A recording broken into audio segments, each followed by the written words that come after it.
साथियों, कक्षा 10 गणित का बहुत ही इंपॉर्टेंट टॉपिक यानी प्रश्नावली 1.1 जो कि मैंने आप लोगों को स्टार्ट किया। पिछले वीडियो में मैंने आप लोगों को शुरुआत से बताए थे।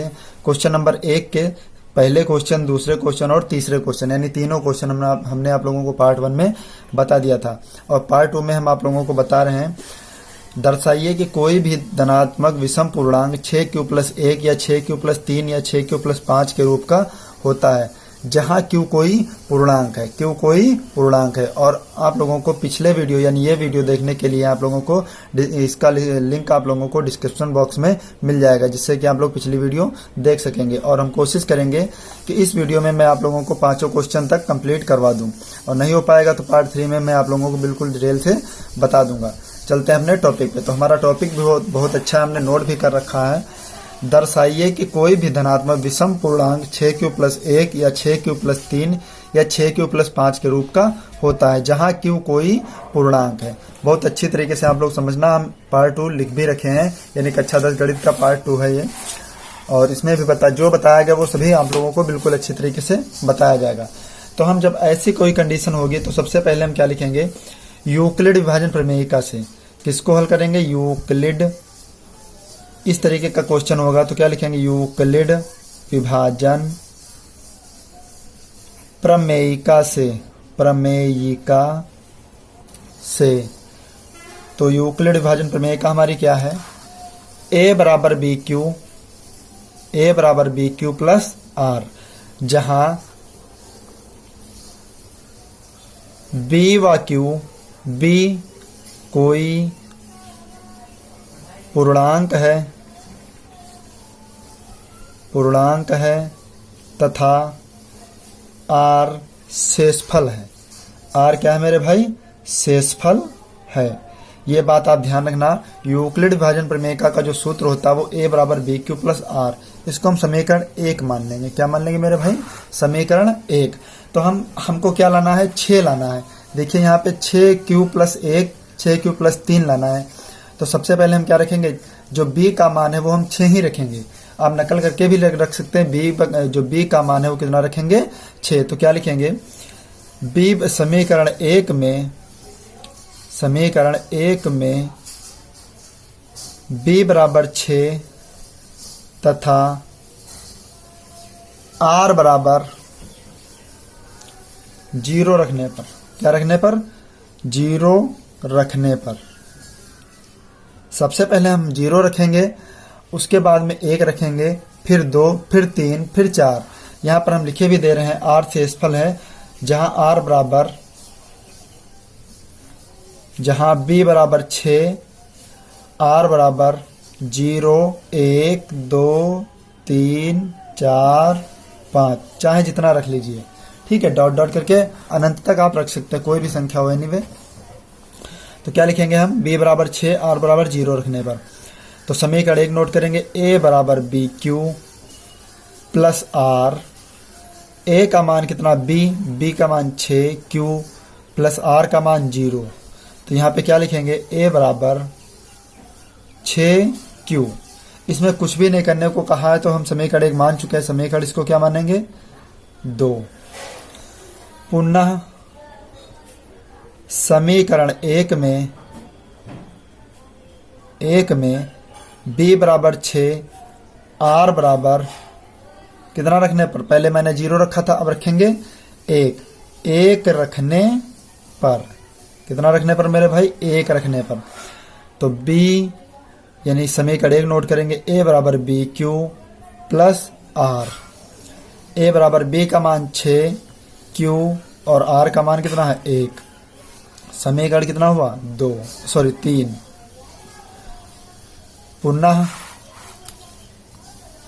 पुनः समीकरण 1 में b बराबर 6, r बराबर 2 रखने पर। तो समीकरण नोट करेंगे, a बराबर b q plus r. a बराबर b का मान 6q प्लस r का मान कितना है आपका, 2। r का मान कितना रखेंगे, 2। बस यहीं पे छोड़ देंगे। समीकरण क्या हो जाएगा आपका, 4। पुनः समीकरण 1 में 1 में b बराबर 6 r बराबर 3 रखने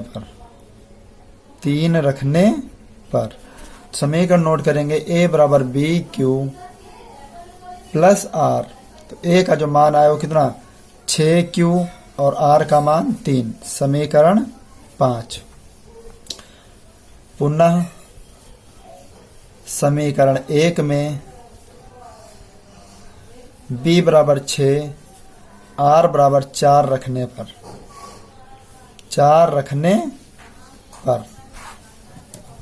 तो a समीकरण नोट करेंगे a बराबर बी क्यू प्लस r। बस सही वही कंडीशन नोट करनी है जो आपको बताया गया है r।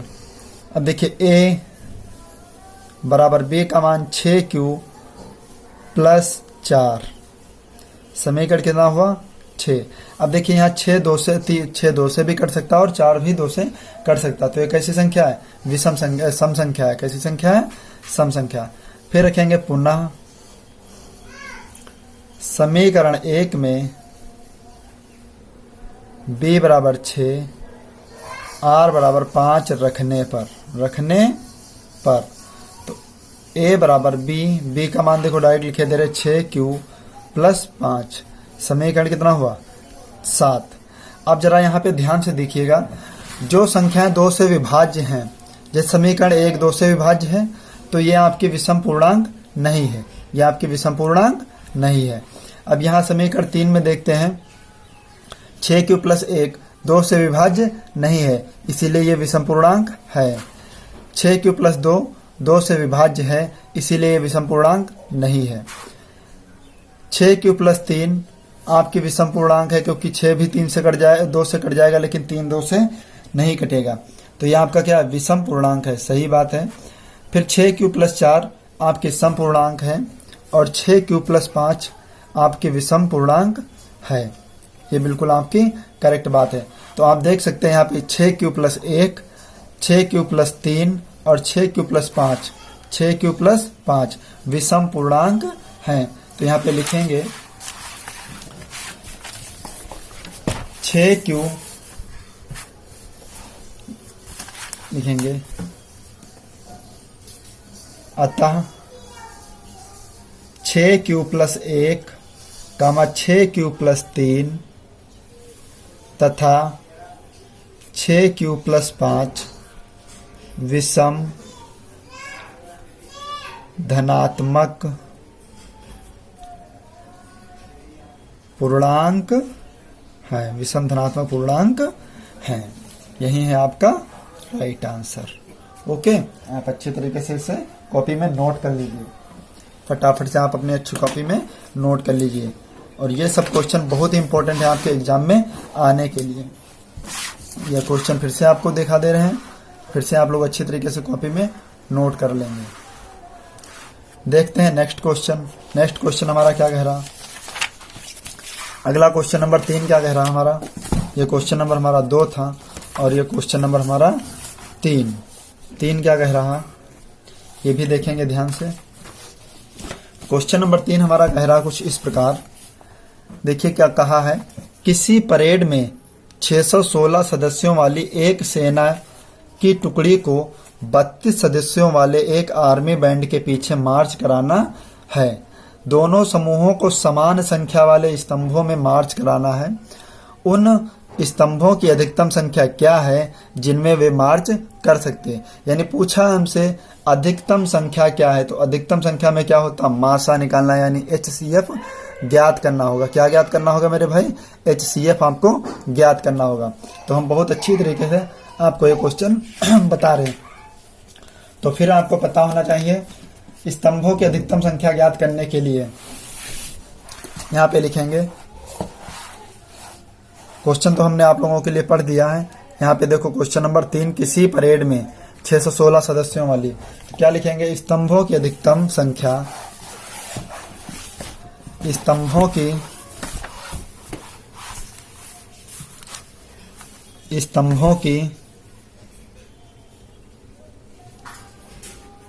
अधिकतम संख्या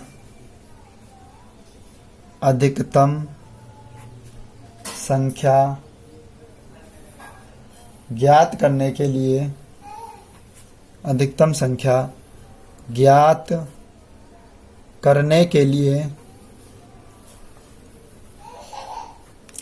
हमें 616 व 32 का मासा ज्ञात करना होगा। ज्ञात करना होगा। तो आप देख सकते हैं 616 बड़ी संख्या है किससे? 32 से बड़ी संख्या है। तो 32 से मासा देंगे, भाग देंगे किसको? 616 को।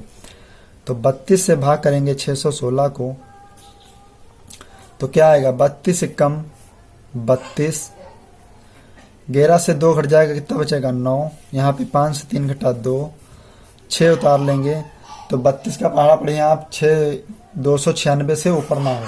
तो 32 का पहाड़ा पढ़ेंगे आप कितना? 296 से ऊपर ना हो।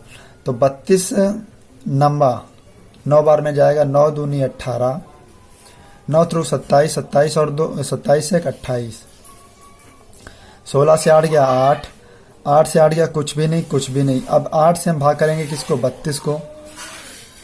तो 8 चक्को 32, यानी 8 से हमारी पूरी संख्या विभाजित हो गई। और हमने आप लोगों को पिछले वीडियो में बताया कि जब पूरी संख्या विभाजित हो जाए वहीं हमारी क्या होती है? मासा। यानी मासा बराबर क्या आया आपका आंसर? 8। मासा बराबर 8। तो क्या लिखेंगे? अतः स्तंभों की अधिकतम संख्या, स्तंभों की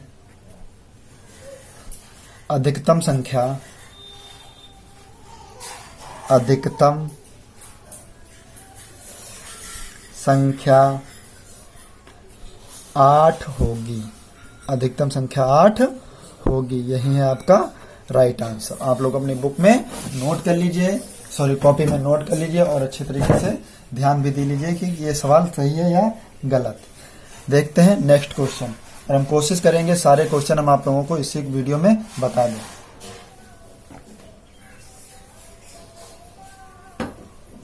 नेक्स्ट क्वेश्चन हमारा क्या कह रहा? Question number 4। क्वेश्चन नंबर 4 हमारा क्या कह रहा? पढ़ लीजिए आप लोग बुक से। कहा है यूक्लिड विभाजन प्रमेयिका का प्रयोग करके दर्शाइए कि किसी धनात्मक पूर्णांक का वर्ग, यहाँ पे जो लॉजिक छिपा है ये वर्ग का लॉजिक छिपा है। कहा यूक्लिड विभाजन प्रमेयिका का प्रयोग करके दर्शाइए कि किसी धनात्मक पूर्णांक का वर्ग किसी पूर्णांक m के लिए 3m या 3m + 5 1 के रूप का होता है। तो बहुत अच्छी बात है, कोई दिक्कत नहीं। पूर्णांक का सिर्फ और सिर्फ क्या निकालना? वर्ग निकालना। क्या निकालना मेरे भाई? वर्ग। तो क्वेश्चन देखते हैं बिल्कुल अच्छी तरीके से। आप लोग यहाँ पे पढ़ते भी रहिएगा बुक से और ध्यान भी देते रहिएगा सवाल पे। हम पढ़ के आपको बता रहे हैं। सवाल ने कहा है, क्वेश्चन नंबर आप एनसीईआरटी की बुक में नोट कर लीजिएगा, 4 नंबर। यूक्लिड विभाजन प्रमेयिका का प्रयोग करके बताइए। तो क्या लिखेंगे? यूक्लिड विभाजन प्रमेयिका से, यूक्लिड विभाजन प्रमेयिका से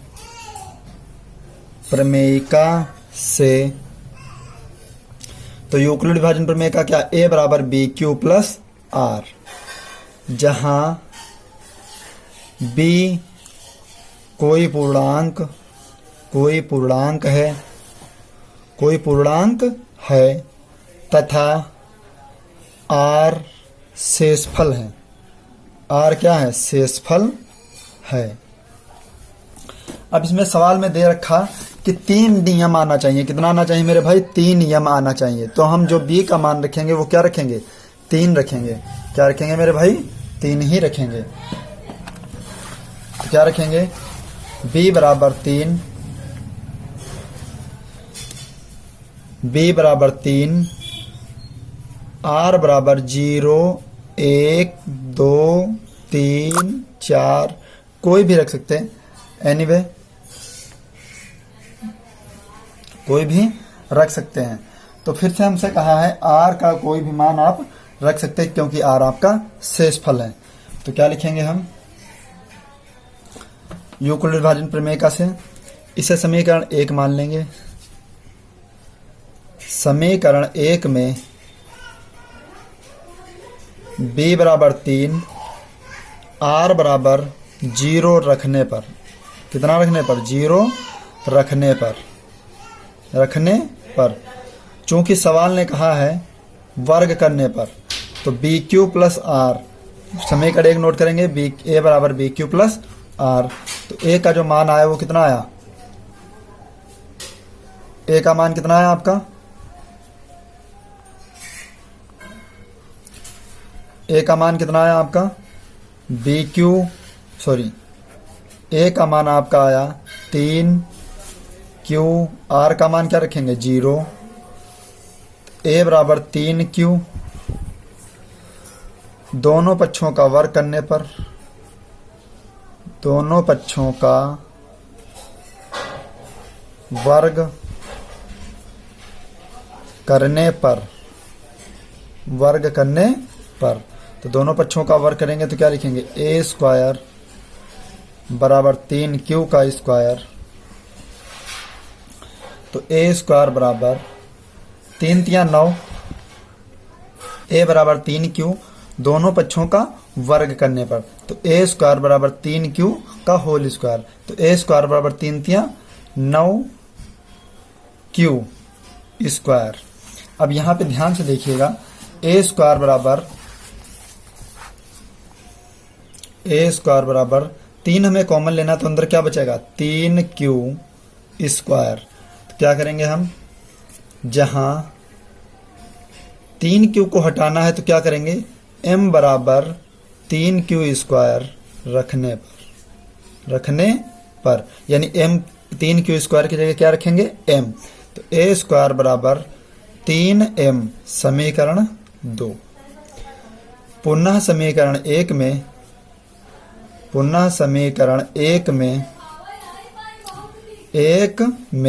तो समीकरण 1 हमारा क्या कह रहा है? ध्यान से देखिएगा, समीकरण 1 हमारा कह रहा है b बराबर 3, r बराबर 1 रखने पर, कितना रखने पर? 1 रखने पर, तो a बराबर बी क्यू प्लस आर, तो a बराबर b का मान 3, q r का मान 1, दोनों पक्षों का वर्ग करने पर, दोनों पक्षों का वर्ग करने पर, दोनों पक्षों का वर्ग करेंगे तो क्या होगा? ए स्क्वायर बराबर ए प्लस बी का होल स्क्वायर, यानी 3 का square plus b square plus 2a, a का मान 3 क्यू और बी का मान कितना? 1। तो ए स्क्वायर बराबर 3 तिया 9 क्यू स्क्वायर प्लस 1 कम 1 और प्लस 2 तिया 6 क्यू। अब हमें क्या 1 को लास्ट में लाना है, तो क्या करेंगे? ए स्क्वायर बराबर 9 Q square plus 6 Q plus 1। अब इन दोनों में देखो हमको 3 तो लाना है, तो 3 कॉमन मिल रहा है, तो यहाँ पे क्या लिखेंगे? ए स्क्वायर बराबर 3 कॉमन ले लिए तो क्या बचा? 3 क्यू स्क्वायर प्लस 3 दूना 6 क्यू प्लस 1, जहां 3 क्यू स्क्वायर प्लस 2 क्यू बराबर m रखने पर, तो a स्क्वायर बराबर 3 और इसकी जगह क्या रखेंगे हम? m प्लस 1, समीकरण 3। समीकरण कितना हो गया आपका? 3। अब हमसे कहा है 2 भी लाना है, तो क्या करेंगे?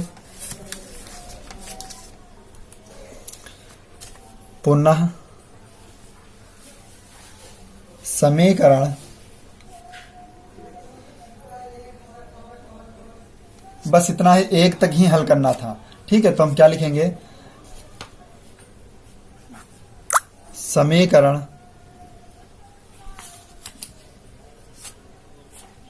2 व 3 से स्पष्ट है, 3 से स्पष्ट है